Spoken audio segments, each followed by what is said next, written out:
Africa has to stand, man. Africa has to shine. The pain is too much. Madness is too much. So I have to bring some truth to my people, babe. Madness been going on for so long. Welcome to Protecting Africa show. We got brother Tofika in the show, and I'm gonna be asking a few questions about the topic I'm covering. Yeah. And before we go further, I just wanted to notice that the brother has an African name, right? Tofika is an African name, it's African name, which is a very important thing because African, generally speaking, have European names when African names are dying, and when European people don't have our names, that's not an equal relationship because you can't be equal human and other people never have your name, but you all almost have their names, right? Yeah. That's not whatever. So part of Protecting Africa initiative and drive is to restore Africa to themselves, right? Yeah. And stuff. Now, my first question to you on the topic I'm covering is gonna be: have you noticed that African children, brown children, I call us brown because we look brown, right? Yeah. Because the name black is basically a colonial and oppression names. Because if you look at your skin color, you look brown. Yeah. If you look at your headphones, that thing is black, right? Yeah. You can see the clear difference. Your beard is black and your skin color is brown. So we brown people, just like the brown. We got different shades of brown, obviously. Now I call us brown, right? And I call European people based on how they look like pink people, right? Because they don't white. White is like this paper, right? Yeah. So I use what my eye sees to identify people, because all those white and black identifications are colonial and oppression identifications, because everything during oppression was racist. So my first question is gonna be: have you noticed that growing brown children, the one you call black, have you noticed that growing brown children are not learning African languages first anymore, but in most of cases English for the cases where people are from English speaking country, like they call them, French and Portuguese for other areas of Africa, depending on where the child is. And in other cases, in many other cases from my own experience, I don't know if you have that, parents do not even want their children to learn their own language. They just want them to learn, let's say, the English first or whatever. Have you noticed anything like that where you live or anything like that? Have you noticed? Oh, yes, I would say yes. You know, yeah, I've noticed something like noticed that. Like that. Yeah. So, African kids, growing African children are first learning English, and in many other cases, African parents don't even want them to learn their own language. Now, in your understanding, what is causing such a sad and I would say horrible reality? Because when people don't learn their home language anymore, it's like they're losing a part of themselves. Your language is part of who you are. Now, kids are not learning our own languages anymore. They're learning languages that were brought by the oppressor, by those who enslaved and colonized Africans. We have to note it. For those growing children that don't know it, or Africans don't know it, English, French, Portuguese come with those who enslaved Africans and colonized them, right? Yeah.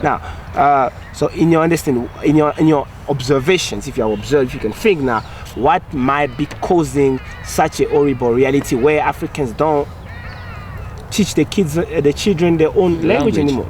Okay, to me, what I think is, you know, most of our daily activities, you know, and daily life, you know, it's like we are.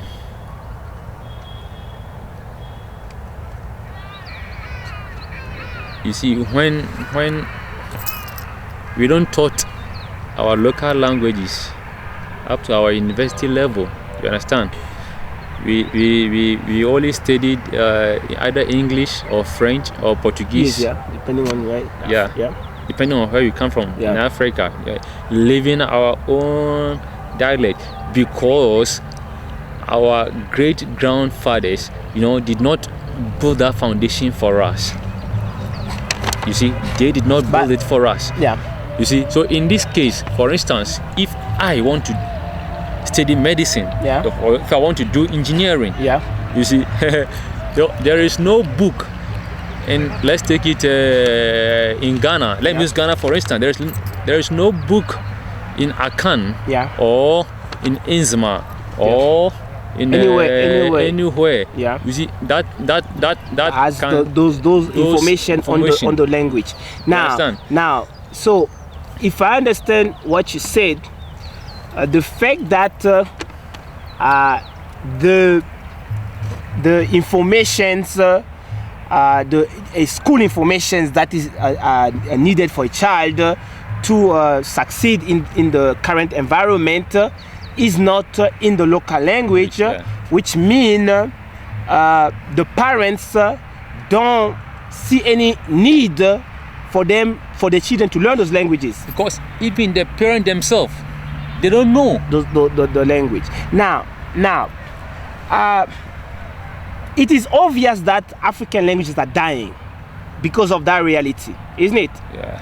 And Africans have the primary obligation to protect their languages from death. Can we say that colonial languages like French, English, Portuguese are threatening African languages? Can we say that? Because from what we saw, it's clear that our languages are dying due to the fact that those languages are dominant and informations are being put in the language. Don't forget the same information, the school information. Chinese got the school information, Russian got school information, Iranians got school information in their languages. It means they put those informations because and stuff. That means any language can have those information if you have a policy as a government to do that, right? Now, can we say that those colonial languages that, by the way, came through oppression as a tool of domination, because the one who imposed it had a purpose to impose it, because he was doing crime anyway. Can we say that those languages are threatening African languages? Because they are the reason Africans are not teaching their children their own languages anymore. What you think? You know, I don't see it as a threat. I don't see it as a threat because let me use this word. You know, African in particular. You know, our leaders, our leaders, you know, they are so selfish. Are you getting me? They are selfish. You see, let me use, for example, I don't know if I can mention names of some countries. You know, you have the right to mention any name and stuff. Looking at this man's country. Mugabe's country, look at what is happening there. You know, look at Libya. You know, look at Egypt. You know, even look at our own Ivory Coast, West African country. Look at what is happening. You understand? African leaders amass wealth. What? They let me put it, they steal our money. You know, me and you, our money. You know, and take it to the European world and save it there. And the European world accept that money. Yeah, why not? When they know that the money comes from impoverished countries. Yeah. And these are the same nations that have been pointing fingers at African leaders as being corrupt, as being dictators. So why do they accept money of dictators and corrupt people? Because listen, you know, every country is governed by rules and regulation. You get me? If you are in your house and someone bring you money, you cannot tell the person take your money away. But if I'm the leader that always speaks about dictators and corrupt African leaders, am I supposed to take that money again? Because a money that enter a country, the president knows when use some amount of money enter a nation, right? Yeah. If I'm president of France, when money enter my country, use amount, I'm noticed because it's part of national security. You need to know where the money coming from, what it's going to be using from is known. So if I'm always denouncing dictators and corrupt African leaders, am I supposed to accept that money in my country? That's why I'm saying our leaders. My question to you is, if I'm the European leader that is always denouncing dictators and corrupt African leaders, am I supposed to accept those money they are stealing in my countries? God has given. No, you're not giving me the answer, my brother. I'm always denouncing dictators and corrupt African leaders. Yeah. Now, these people bring money in my country. It's stolen money. That I know is stolen because it has no mean to acquire such a huge amount of money in no time, right? So am I supposed to allow those money to enter my countries? Yes, I will take it. I'll take it because I did not force you to bring it. Now, maybe you're not hearing me properly.